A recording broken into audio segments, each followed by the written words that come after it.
Good morning! Ano na ngayon? Day 2 ng ating exploration char ng ating pamamasyal dito sa Korea. So yung day 1 nga natin, arrival, then Hanok stay. In between nun, nag-photo walk ako kung saan-saan dito lang sa area. Then ngayon, prepare lang ng saglit. Then kasi plano ko, sana itong bag ko kasi, itong problema ko kasi yung maleta ko. Hindi ko masyadong alam ko anong gagawin dito. Yung maleta ko kasi, meron akong isang backpack, tapos medium size na maleta. Na feeling ko ang hirap dalhin dun sa next destination ko kasi magpapalipat-lipat ako ng accommodation. Ang idea kasi nung palipat-lipat na accommodation, gusto ko kasing makapag-stay ng overnight dun sa specific place na gusto kong puntahan para meron akong pictures ng umaga or ng daytime, tapos meron ding nighttime. Makapag-night photography ako. Yun yung idea doon na, let's say dito sa Nami Island, hindi ko magagawa kung uwi ako agad. Kaya magsistay tayo sa Nami Island. So, isa pang problema ko today, wala pa akong cash. So, daan muna ako sa Myeongdong. Try ko doon sa next accommodation ko kung po pwedeng kahit na baka meron silang luggage storage doon. And sa Myeongdong area, maghanap din ako ng ng place kung saan makakapagpapalit ako ng pera. So, yun. So, last look ng ating Hanok stay. Ang sarap dito kasi yung buong place, syempre air condition. Binabaan ko na nga lang tinaasan ko nga yung temperature kasi sobrang lamig. Tapos, sobrang feeling ko dun sa tatlo na accommodation ko, ito yung magiging favorite ko kasi talagang naiiba siya. Actually, sa lahat ng pinagstayan ko so far dun sa mga previous travel, ito yung pinaka nagustuhan ko. Kasi iba yung parang yung ganito, yung traditional. Iba yung architectural details niya. Yung ambience, very comfy, homey at the same time. Na actually, talagang sinulit ko rin yung stay ko dito. Hindi ako masyadong nagmadali. Nag-slow morning lang ako, nag-coffee ako, humilata, and it was so worth it. Balik ako dito, but yung next time na yon kasama ko na yung family ko. So, yun. Ito naman pala yung makikita nyo sa Naver map. So, nilagay ko na dyan yung location ko. Hinanap ko siya sa map. Then, tinype ko yung sa Myeongdong Station. So, ito yung mga options. May mga bus, tapos may subway. Niskip ko yung bus kasi hindi pa ako masyadong sanay sa bus. Mas gusto ko yung subway kasi at least hindi ako malilito sa bus stop. Tapos, yung maleta ko medyo mas madali namang sigurong bitbitin doon. Although struggle din yon sa mga elevator and so on. Aware naman ako doon. Hindi ako nag-taxi kasi wala lang. Gusto ko lang explore to. Then, ito pala sa Naver. Pwede mong iset yung departure time. So, nung umalis ako, hindi naman ako nahihirapan. Ang mahirap dyan yung maglalakad ka papunta doon sa subway station. So, ito na. Struggle is real. Ang hirap hatakin yung maleta ko kasi medyo marami akong dala. So, dito, I'm heading to Gyeongbokgung Station. So, dalawang train line yung sasakyan ko. Lilipat ako dun sa kabilang train line pagdating dun sa specific train station na naka-indicate sa aking Naver map. So, pag nag-Naver map, definitely kailangan mo ng internet.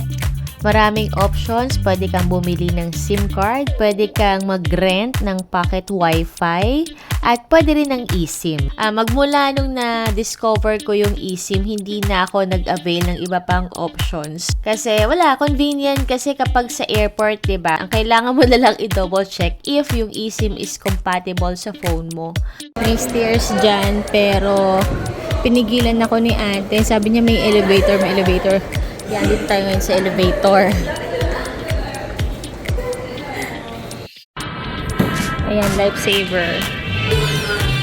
Kasi dapat dito ako Dapat dito ako aakyat eh. Imagine mo kung inakyat ko yan. Kapag lilipat ka ng train line, most likely aakyat o bababa ka ng isang floor. So, medyo mahirap kapag marami kang tala.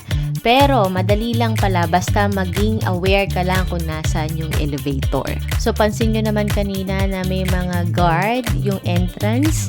So, safe naman tayo at very chill lang sa loob ng train. May English translation yung mga signages, plus very visible, malaki yung signage indicating kung nasaang train station ka na.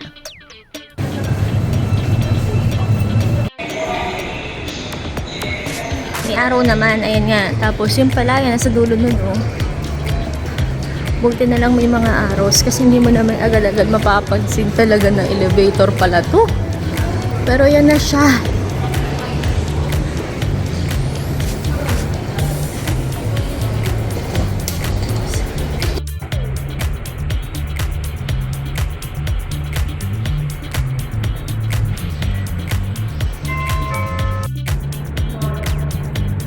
Hanggang basement 1 lang yon. Dito tayo sa kasi kailangan natin lumabas. Eto na. Yun naman pala, kaya ako nagkamali-mali. Pinilit ko kasi pumasok last time dun sa pantao lang dapat dito. Pero sa Japan ganyan din, hindi ko lang napansin talaga to. Myeongdong na tayo, banda dito. Sa wakas may nakita na ako money exchange. Ewan ko ba, kasi kahit bang wala akong napansin kahapon o baka hindi ako masyado nag-pay attention kasi nawili ako magkuha ng picture. So wala akong cash. Pero ito na. Bala na kahit pa medyo mababang palit dito. Basta yan na yung pagod na ako maglakad. So ito yung Myeongdong. Sa left ko, banda doon. Yan na yung direction going to Namsan. We are now closer to Namsan. Okay, yes please. What time would be the check-in time for tomorrow? 3 p.m. 3 p.m. Okay, thank you. Can I go now or do I have no need for anything? Thank you. Yep. Where is the nearest money exchange? Just out of door. Okay. So out, you see the yellow sign. Yeah. There's Thank you.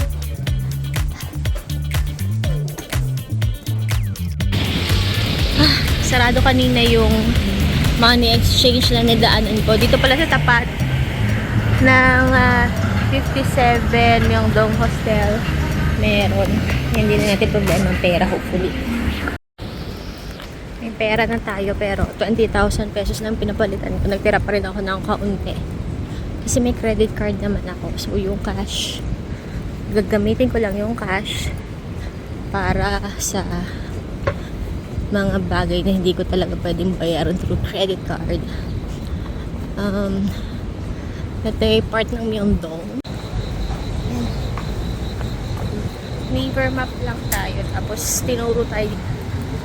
tinuro tayo sa station na yan. Yan ha, DIY Nami Island from 57 Myeongdong. Lakad ka na mga 11 minutes papunta dito sa Yulshiro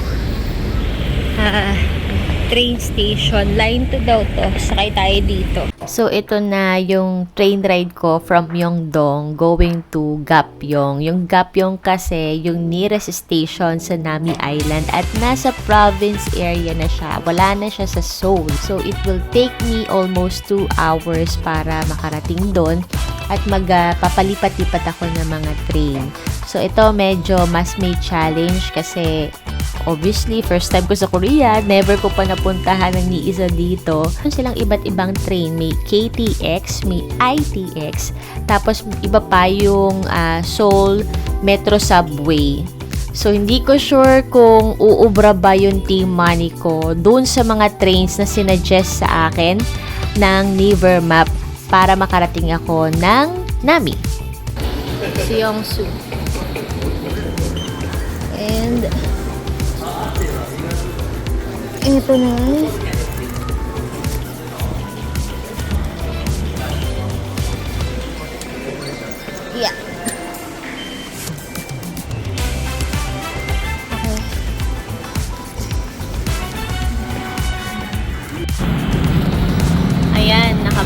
tayo ng train from this.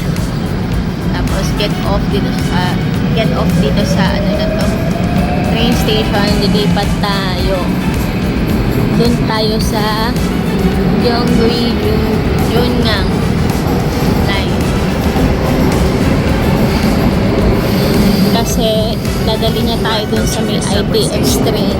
Please check the subway destination. Akyat daw dito, follow mo lang yung mga signs. Saan ba? Dito daw. So, dito tayo. Tour. Ayan. Gutom na ako ulit. Wait tayo dito. Jongnyang Mi. Yan.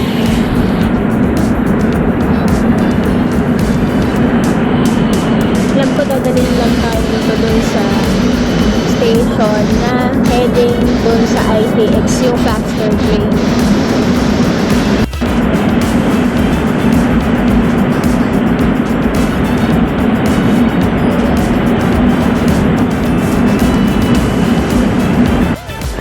Mali pala yung tinambayan ko doon. Buti na lang may nagkawang gawa na guard. Pero kasi meron din namang araw doon na papunta doon sa pupuntahan ko. So sabi daw, dito daw dapat ako. So pay attention na lang sa mga signages, and when in doubt, always ask for assistance. Sabi, train on my left daw yung sasakyan. Sayang may dumaan na kanina.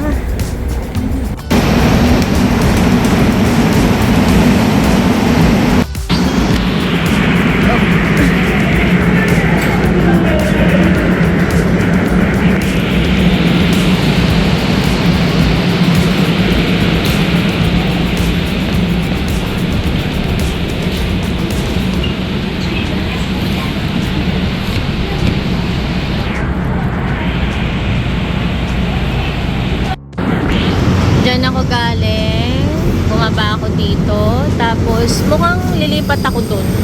Kasi walk 3 minutes pa daw eh. Try lang natin to. Baka ito na yun. So, hindi ako lalabas kasi lilipat lang ako. So, susundan ko lang tong ITX, right? Tama naman to. Good line. The door is on the left. This stop is the station number is 121. The doors are on the left.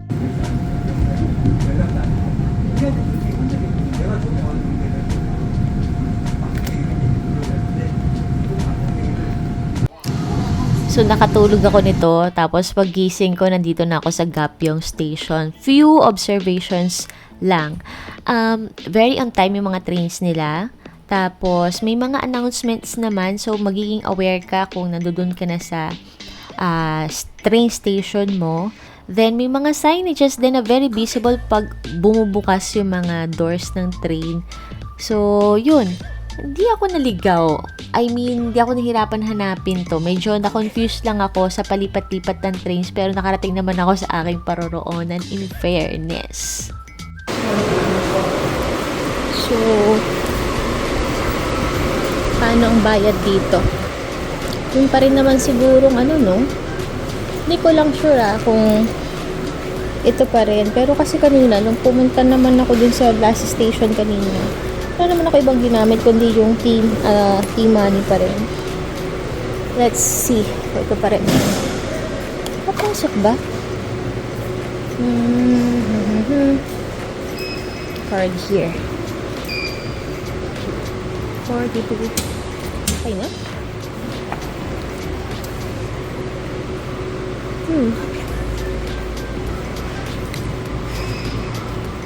Okay na siguro. 42. Parang ang natira dun sa T-Money card load ko ay 42. So, ito lang naman talaga ang kailangan siguro. Kasi niloadan ko to, laman niya ay 52,000.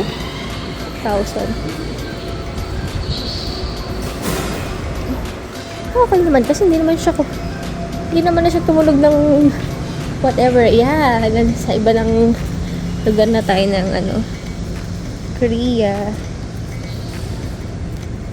Parang namurahan ako dun sa price ng ticket ko.